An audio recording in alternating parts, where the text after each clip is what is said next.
Bismillahirrahmanirrahim. Assalamualaikum warahmatullahi wabarakatuh. Alhamdulillah, innal hamdalillah nahmaduhu wa nasta'inuhu wa nastaghfiruh wa na'udzu billahi min shururi anfusina wa sayyiati a'malina. May yahdihillahu fala mudilla lahu wa man yudlil fala hadiya lahu. وأشهد أن لا إله إلا الله وحده لا شريك له وأشهد أن محمدا عبده ورسوله اللهم صل وسلم وبارك وأنعم على هذا النبي الكريم وعلى آله وأصحابه أجمعين ومن سار على نهجه إلى يوم الدين. أما بعد. Bapak-bapak, ibu-ibu, para pemirsa Ruas TV yang dimuliakan oleh Allah Subhanahu wa Ta'ala. Alhamdulillah, di pagi menjelang siang ini kita kembali dapat berjumpa walaupun hanya melalui media internet ini, namun mudah-mudahan hal itu tidak mengurangi semangat kita, tidak mengurangi keinginan besar kita untuk menjadi hamba Allah yang lebih baik, hamba Allah yang lebih soleh, hamba Allah yang senantiasa ingin memperbaiki akidahnya, menyempurnakan keimanannya, dan mencari jalannya yang akan menyampaikannya kepada Allah Subhanahu wa Ta'ala. Sebelumnya, sebelum kita memulai, mari kita bersama-sama memurajaah kembali satu doa yang diajarkan oleh baginda Rasulullah sallallahu alaihi wasallam yang beliau namakan dengan Sayyidul Istighfar, yang merupakan penghulunya segala permohonan ampun atau istighfar kepada Allah Subhanahu wa Ta'ala. Bapak, Ibu, dan saudara-saudara sekalian yang dimuliakan oleh Allah Subhanahu wa Ta'ala, alhamdulillah, dalam perjalanan kehidupan kita sebagai hamba Allah, ternyata kita juga senantiasa mendapatkan ujian, namun kita tetap memuji kehadirat Allah Subhanahu wa Ta'ala. Kita tetap bersyukur atas segala karunia-Nya, terutama karunia iman dan Islam, karunia akidah yang sahihah ini, akidah yang benar ini. Karena dengan akidah yang benar ini, kita dapat melalui kehidupan ini dengan penuh kewaspadaan. Dengan akidah yang benar ini, kita akan memandang kehidupan dengan pandangan yang tajam, pandangan yang mencerahkan, pandangan yang menyejukkan, pandangan yang menuntun kepada kebenaran. Dengan akidah yang sahihah ini, kita tidak akan berputus asa dari rahmat Allah. Dan juga kita tidak memudah-mudahkan agama. Dan bahkan insya Allah kita tidak akan memudah-mudahkan diri untuk jatuh dalam perbuatan maksiat. Kita senantiasa mawas diri dengan pengetahuan yang benar melalui Al-Quran dan Sunnah. Kita akan senantiasa bersemangat untuk memperbaharui iman kita setiap harinya. Jaddidu imanakum, perbaharuilah keimananmu. Para pemirsa yang dimuliakan oleh Allah Subhanahu wa Ta'ala, pembahasan kita pekan yang lalu adalah berkaitan dengan masalah taubat, dan kita telah menjelaskan tentang makna daripada taubat itu. Dan taubat adalah jalan untuk kembali kepada Allah Subhanahu wa Ta'ala. Keutamaan-keutamaannya, caranya kita bertobat. Dan bahkan ternyata taubat itu adalah merupakan manzilah, adalah merupakan satu tahapan menuju kepada Allah Subhanahu wa Ta'ala. Masya Allah. Setelah hati seseorang itu terusik dengan setiap dosa, hatinya menjadi tidak tenang dengan kelalaian dari melaksanakan kewajiban, maka ia pun mencari jalan dengan pengetahuan agama yang benar untuk mengetahui yang hak dan yang batil. Dan pengetahuannya itu menuntunnya untuk terus berjalan sehingga ia sampai kepada apa yang disebut dengan basirah. Basirah ini yang kemudian mencerahkan dirinya untuk menjadi hamba Allah yang peduli, hamba Allah yang mawas diri, sehingga ia pun senantiasa bermuhasabah. Muhasabahnya, introspeksi dirinya, menghasilkan tindakan nyata, yaitu bertaubat kepada Allah Subhanahu wa ta'ala. Pertobatan kepada Allah Subhanahu wa ta'ala ini akan mengantarkan dia untuk senantiasa kembali mawas diri. Dan setiap dia melakukan kesalahan, maka cahaya di dalam jiwanya menjadi penerang ketika dosa itu datang mendera. Tidak ada di antara kita yang terlepas dari yang namanya dosa dan kesalahan. Tidak ada di antara kita yang lepas dari yang namanya keterjatuhan dalam melakukan perbuatan maksiat. Karena kita adalah manusia. Insan mahallul khata'i wan nisyan. Manusia adalah tempatnya perbuatan salah itu terjadi. Dan manusia tempatnya nisyan, yaitu keterlupaan, kealpaan. Maka adalah merupakan upaya yang sangat luar biasa untuk selalu menjadikan jiwa kita terang dengan pandangan-pandangan imani.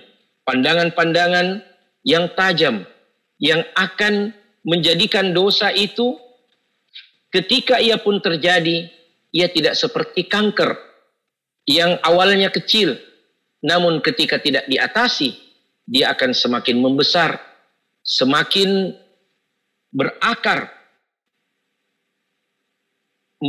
meluluh lantakkan jaringan-jaringan sel manusia. Tetapi orang beriman, dia punya penangkal. Dosa itu pasti akan ada hinggap pada jiwa manusia. Namun pandangan keimanannya ibarat seperti vaksin. Ya, ibarat seperti vaksin yang mengenal penyakit itu datangnya, penyakit dosa itu datangnya.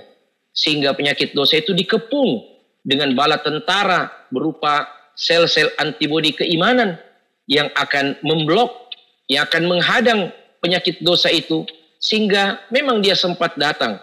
Dia sempat bertamu dengan semua kejumawaannya, kesombongannya, dan keangkara murkaannya. Dan mungkin sempat bertahta di hati. Tapi dia tidak akan bisa berlama-lama di singgasana jiwa orang beriman. Karena orang beriman punya 5 pandangan. Punya 5 hal yang selalu berada di dalam jiwanya ketika dia terjatuh dalam perbuatan dosa. Apakah pandangan pertama itu? Pandangan yang pertama adalah an-nadharu ilal wa'di wal wa'id. Orang beriman ketika ia jatuh dalam perbuatan maksiat, maka ia akan ingat dengan ancaman Allah Subhanahu wa taala. Maka ia pun menjadi mawas diri. Ia kemudian menghentikan dirinya segera dari perbuatan dosa itu. Bukankah Allah Subhanahu wa taala berfirman di dalam Al-Qur'an tentang orang-orang yang bertakwa, bahwa mereka bukan orang yang tanpa cacat, celah dan dosa, tetapi mereka adalah orang-orang yang apabila datang dosa mendera, apa yang dia lakukan? Wa idza fa'alu fahishatan aw dhalamu anfusahum dzakarullah, maka mereka segera mengingat Allah, mengingat akan janji Allah kalau dia bertobat, dia punya harapan. Dan terlebih lagi, dia ingat akan ancaman Allah kalau dia berketerusan dalam perbuatan dosanya. Ini adalah pandangan yang pertama. Pandangan jiwa yang akan menjadi perisai dari dosa yang datang mendera. Adalah perisai harapan terhadap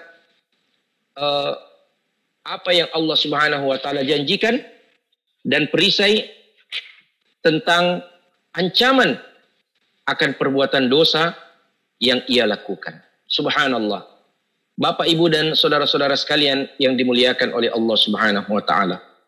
Pandangan yang kedua ini sangat luar biasa, dikemukakan oleh Ibnul Qayyim rahimahullah dalam kitabnya Madarijus Salikin, an-nadharu ilal amri wan nahi. Ya, orang yang berdosa karena dia memiliki ilmu, Inilah perbedaannya orang berilmu yang berdosa dan orang yang tidak berilmu tapi berdosa. Orang yang berilmu dan dia berdosa, dia tahu bahwa ini adalah dosa.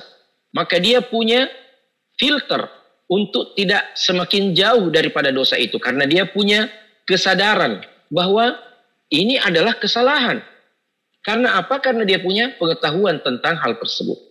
Nah, pandangan pengetahuan, pandangan ma'rifah ini terhadap al-amr wan nahi, perintah dan larangan. Ada larangan yang dilalaikan, ada larangan yang dilanggar, ada perintah yang dilalaikan. Maka hamba Allah yang memiliki pandangan jiwa yang tajam untuk melihat kebaikan adalah kebaikan, kebenaran adalah kebenaran, kebatilan adalah kebatilan, perintah adalah perintah, larangan adalah larangan, maka ia pun segera mendefinisikan dirinya sebagai orang yang harus segera meninggalkan larangan itu dan segera melaksanakan kewajiban. Inilah pandangan yang kedua. Jamaah sekalian, para pemirsa Ruas TV yang dimuliakan oleh Allah Subhanahu wa taala. Kemudian ada pandangan yang ketiga, pandangan tajam yang kemudian menjadi penerang bagi jiwanya. Apakah itu? Kata Ibnul Qayyim rahimahullah, an-nadhar ila tamkinillahi minha. Subhanallah. Apa artinya? Dia memiliki pandangan yang mana pandangan itu sesungguhnya adalah merupakan keyakinan bahwa tidaklah dia bisa meninggalkan perbuatan maksiat itu kecuali dengan izin Allah dan pertolongan Allah.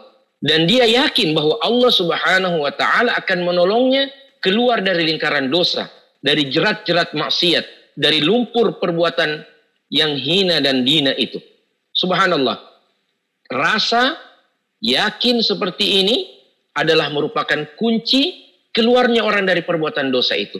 Banyak orang yang tidak punya harapan, tidak punya keyakinan kepada Allah. Anda berdosa, itu adalah satu musibah. Tetapi Anda tidak punya keyakinan bahwa Allah sanggup untuk mengangkat diri Anda dari perbuatan dosa, maka itu adalah musibah yang lebih besar. Ya, itu adalah musibah yang lebih besar. Subhanallah. Ya, ini adalah merupakan sesuatu yang sangat mutlak dimiliki oleh seorang yang ingin kembali kepada Allah Subhanahu wa taala. Dan pada saat yang sama, dia juga memiliki pandangan yang tajam serta kewaspadaan tingkat tinggi tentang dirinya sendiri. Bahwasanya ternyata perbuatan dosa itu disebabkan tempatnya, pusatnya adalah pada diri manusia sendiri yang memiliki nafsul ammarah, ammaratum bisu. Jadi ada yang namanya nafsu ammarah.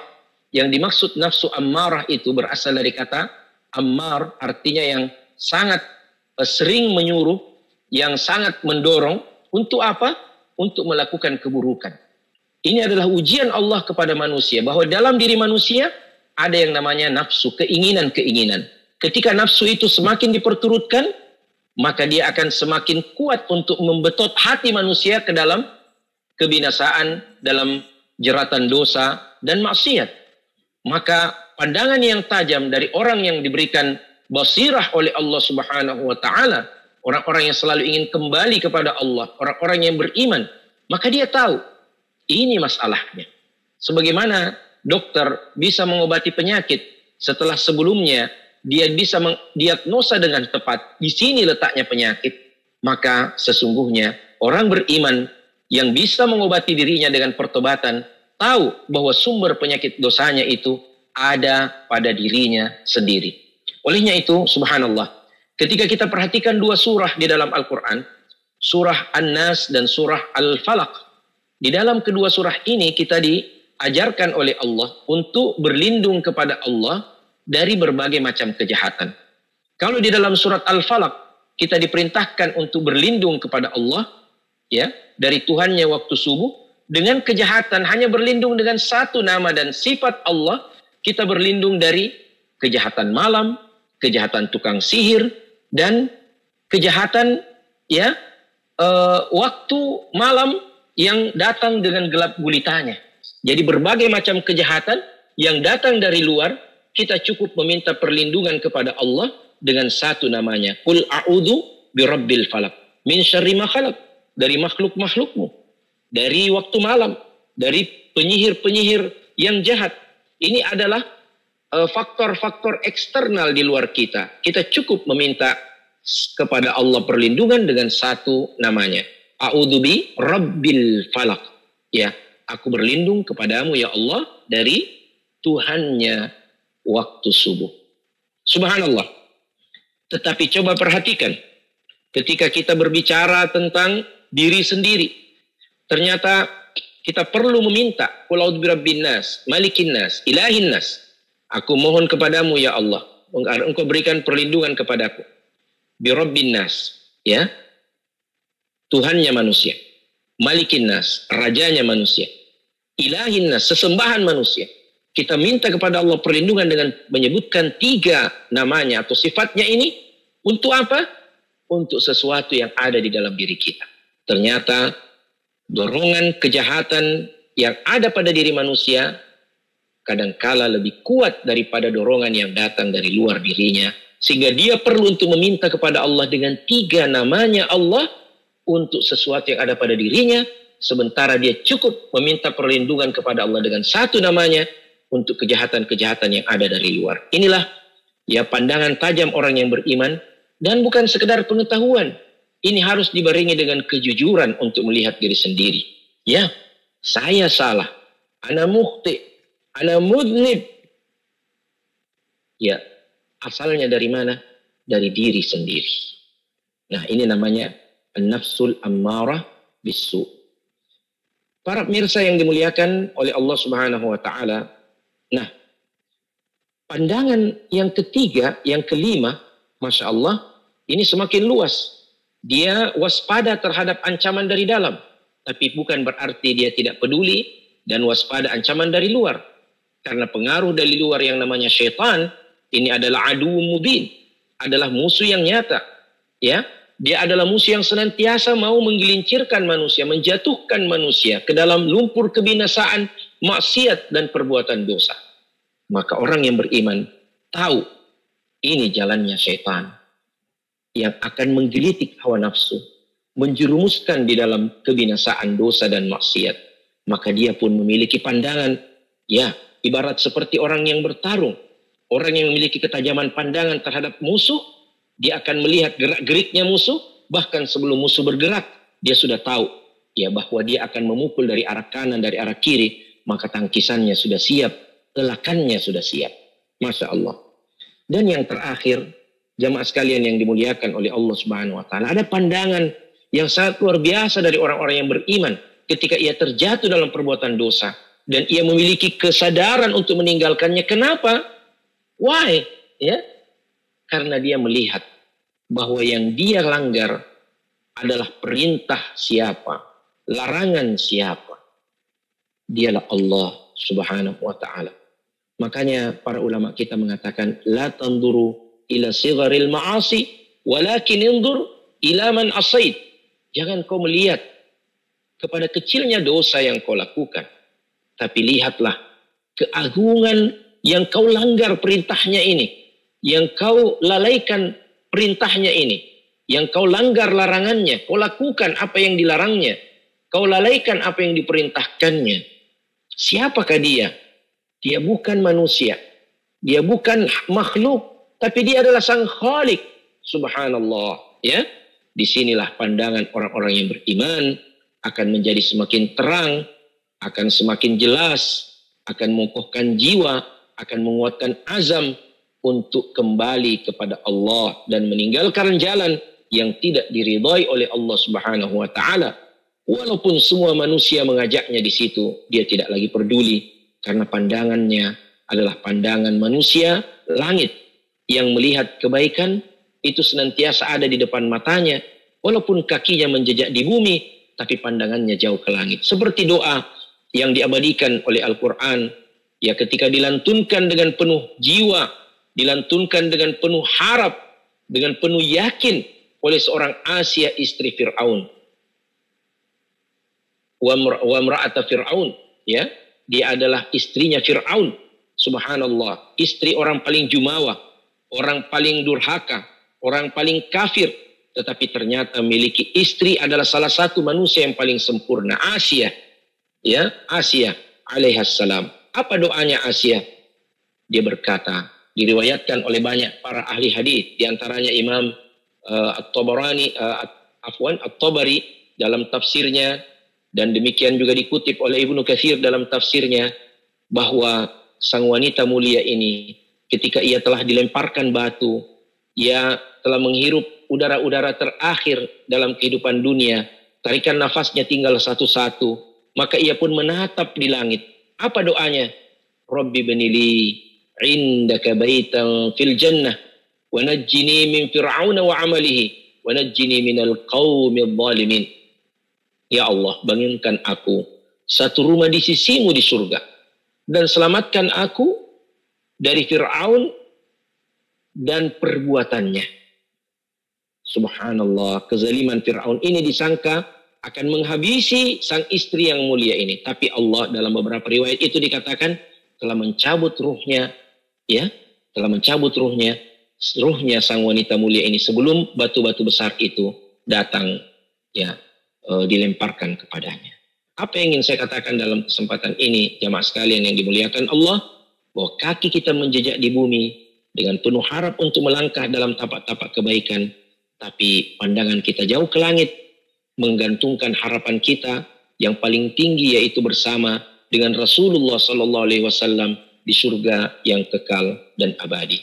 Inilah pandangan-pandangan yang datang secara simultan bersamaan pada jiwa orang-orang yang beriman ketika mereka terjerat dalam perbuatan dosa, terhimpit dalam kemaksiatan dan kelalaian. Demikian materi kita pada kesempatan kali ini, dan saya kembalikan kepada host. Mudah-mudahan ada manfaatnya. Hadanallahu wa iyyakum ajma'in. Wabillahi taufiq wal hidayah. Wassalamualaikum warahmatullahi wabarakatuh.